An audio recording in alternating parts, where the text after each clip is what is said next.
Yes, there's plenty going on in this little old world of ours. Let's see what's cooking. Here comes a bit of news. A hurricane put the electric power plant out of business at Amesbury, Massachusetts. That put Farmer Woodson's electric milking machine on the blink. He called for help, and Fire Chief George McDougal and his men came a-running.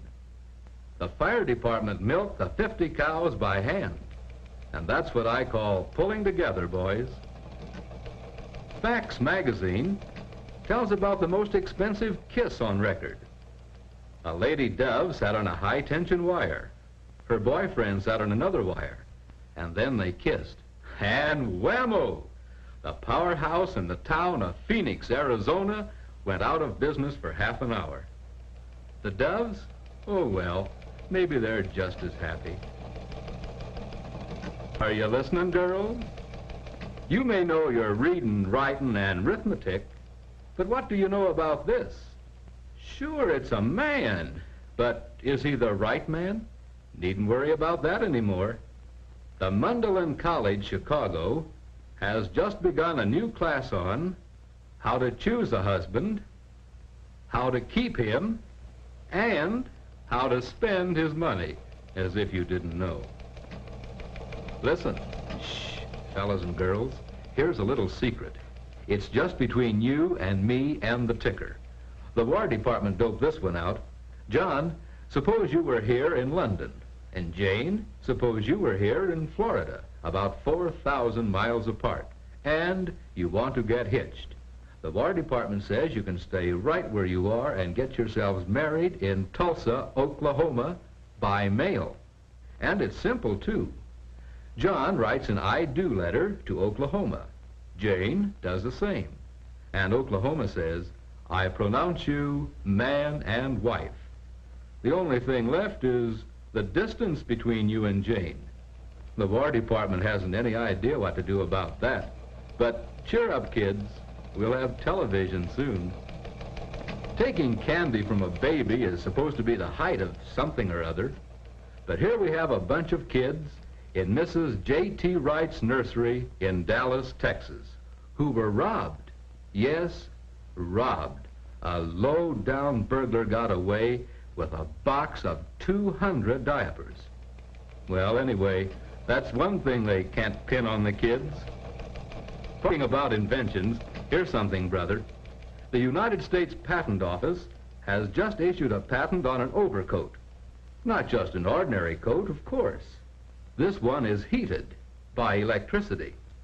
The warming current of comfort comes from a bunch of batteries which you carry in a suitcase. Hope the inventor provides a little trailer with a fire extinguisher, you know, just in case of a hot seat. Calling all fishermen. Yep, you fellas with your rods and reels. The Wildlife Service at Washington, D.C. is coming out with a new radar gadget. This doohickey will locate schools of fish, tell you which way they're going, and let you know their exact size. The Army Air Force has published a book on what to do if you happen to fall into the water and meet up with a shark. Under Rule 1, the trick is to make a quick swing at the shark. Slap the water around and holler like blazes. Now, that's supposed to ruin the shark's self-confidence. If that doesn't work, grab the shark's dorsal fin and hang on until he gets tired. If that doesn't work, haul off and give him a swift kick in the nose. A shark can't take it on the snoot. There's nothing to it. Here's a very, very sad piece of news. A gasoline truck pulled up to Walter Secchieri Station in Detroit. The driver connected the hose and pumped gas into the pipe, but the gasoline gauge said empty. Now let's take a look under the sidewalk. This is the station's gas tank, and this is where the gas went, right into the sewer. 864 gallons of good gas right into, well, let's draw a curtain over this sad episode. Next time you go to New Jersey, in the neighborhood of West Orange, look up a fellow named Coughing Arslanian.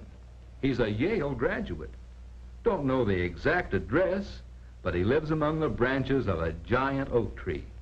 His home has a floor and a ceiling, but his wife couldn't get used to no walls, so she left, and our friend is still up a tree. Some about your pinup girls. Well, fellers, here's a gal, and what a gal. Just listen to this. She's a volunteer, 25 years old, worth $7 million. And what a scrapper. She was in the sneak attack on Pearl Harbor. Got herself badly injured, too. Spent a year getting over that. Then she did her stuff at Normandy on D-Day, and again at Cherbourg. She's got plenty of service ribbons and the Purple Heart. Who is she? The battleship Nevada. What a gal, what a gal. How's your memory? Who said these words? We can, we will, we must. Yes, FDR, you said it.